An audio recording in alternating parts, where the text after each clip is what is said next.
राधे राधे महाराज जी। महाराज जी, मृत्यु क्या है और क्यों डर लगता है इससे? मृत्यु एक भ्रम है, सत्य वस्तु नहीं है। अब हम आपको बताते हैं कैसे भ्रम है। पंचभूतों से रचित ये शरीर है।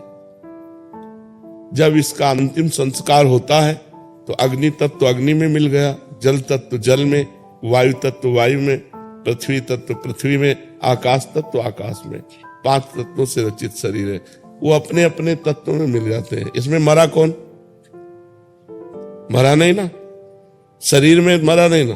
और आत्मा विनाशी चैतन्य घन है, उसको कोई मार सकता नहीं। नैनम छिन्दन्ति शस्त्राणि नैनम दहति पावका न चैनम क्लेदयन्त्यापो न शोष्यति मारुता। अग्नेयास्त्र, वारुणास्त्र, वायवास्त्र, इनके द्वारा आत्मा का कहीं बाल बाका नहीं हो सकता। आत्मा अच्छेद्य है, अक्लेद्य है, अशोष्य है, अदाय है। तो मरा कौन? शरीर पंचभूत में मिल गए, आत्म तत्व अंतर ध्यान हो गया, मरा कोई नहीं। अब हम मरे, अब इसकी मरे की व्याख्या करते हैं। हमने इस शरीर को अपना मान लिया, मैं स्त्री मैं पुरुष, और इसमें नियत समय तक रहना है, 50 वर्ष 70 वर्ष 80 वर्ष 100 वर्ष। इसके बाद हट जाना है इस शरीर से। इस शरीर से हट जाना मरण कहा जाता है, और दूसरे शरीर को प्राप्त करना जन्म कहा जाता है। लेकिन जन्म मरण का अस्तित्व नहीं है, भ्रम है। न मृत्यु है न जन्म है।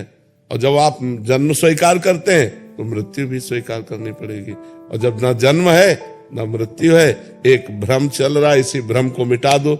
जासु कृपा सब भ्रम मिट जाई, गिरजा सोई कृपालु रघुराई। भगवान के चरणों का आश्रय लेकर भजन के बल से भ्रम मिटा दो, तो जो मैं तत्व है उसमें कभी किसी की दाल नहीं गल सकती, न काल की, न मृत्यु की, न अस्त्र की, न शस्त्र की। तो वो अपने स्वरूप में स्थित। शरीर का राग छूट गया, वो जीवन मुक्त हो गया, मृत्यु विजयी हो गया। मृत्यु ट्रांसफर है, मृत्यु का मतलब है ट्रांसफर। यही है अगला जन्म, और ये छोड़ना हुआ मृत्यु। मृत्यु और जन्म एक भ्रम है, अज्ञान जनित है। जब तक ये नष्ट नहीं होगा अज्ञान, तब तक ये क्रम परंपरा चलती रहेगी। जैसे स्वप्न में एक आदमी समुद्र में डूब रहा है, अब उसके बचाने का उपाय क्या है? वो जोर से चिल्ला पड़ा, मैं डूब रहा हूं, बचाओ। अब जितने जागने वाले हैं, अब क्या उपाय कर सकते हैं? समुद्र के आसपास वो अपने को देख रहा है कि मैं समुद्र में डूब रहा हूं, हल्ला मचा रहा है कि आसपास लोग हैं, मुझे बचा लें। और वो आवाज जोर से निकल पड़ी उसकी स्वप्न में, मैं पानी में डूब रहा हूं, समुद्र में, मुझे बचाओ। अब हम तैराक लावें या नाविक लावें, ये क्या करें? तो एक केवल उपाय है, जगा दो से। जगा दो तो एक बूंद पानी नहीं था, जहां डूब के मर रहा था एक बूंद पानी नहीं था, केवल स्वप्न था। नहीं तो मां कहूं मैं अनुभव अपना, सत हरि भजन जगत सब सपना। ये पहले रूप नहीं था, 60 वर्ष पहले ये रूप नहीं था। अब आगे पता नहीं कितने मिनट बाद ये रूप नहीं रहेगा। ये बीच में केवल भाषित हो रहा है, इसलिए सपना है।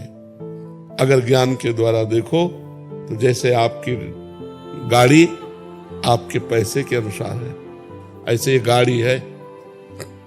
खूब बढ़िया दान पुण्य भजन किए हो तो तेजस्वी स्वरूप और रुपया पैसा खान पान सब दुनिया का वैभव सब सुख एकत्रित है। गाड़ी है, तुम थोड़ी हो।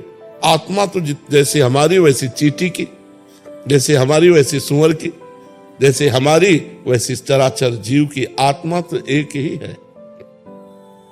अनेक शरीर दिखाई दे रहे हैं। जैसे सूर्य एक है और घड़े करोड़ों रखे हों तो करोड़ सूर्य भासते हैं, है नहीं, सूर्य तो एक है। ऐसे ही परमात्मा जिसे आत्मा कहते हैं वो एक है, ये करोड़ों घड़े हैं। हम श्री जी के अंश है महाराज जी। हाँ बच्चा, या जैसे कि हम श्री जी के अंश है, तो हम क्या श्री जी? अभी तुम शरीर धरा से बोल रहे हो, इसलिए समझ नहीं पाओगे कि तुम अंश हो। तुम बात जो कर रहे हो वो सुनी हुई बात कर रहे हो और शरीर धरा से बात कर रहे हो। अभी बात कर रहे हो ना शरीर धरा से, अभी तुम भगवत अंश में स्थित थोड़ी होके बात कर रहे हो। पहले भजन करो, भगवत अंश का अनुभव करो कि मैं हूं, तब आगे की बात समझ में आ जाएगी। नहीं तो चाहे जितना ज्ञान बघारो, सुन के यहां से निकल जाएगा, कुछ पल्ले नहीं पड़ेगा। नाम जप करो खूब, माता पिता के चरण छुओ, बड़े बुजुर्गों की सेवा करो, खूब पढ़ाई करो, अच्छे से धन कमा करके परिवार की सेवा करो, बुद्धि शुद्ध हो जाएगी, आगे की बात समझ में आ जाएगी।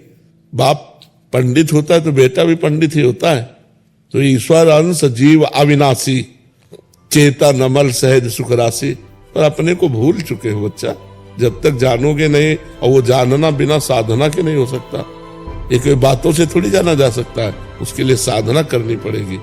उसके नाम जप जब करो, माता पिता की आराधना करो, बड़े बुजुर्गों की आराधना करो, सबका आशीर्वाद मिले, बुद्धि पवित्र हो, तब पवित्र बुद्धि में भगवत ज्ञान जागृत होता है।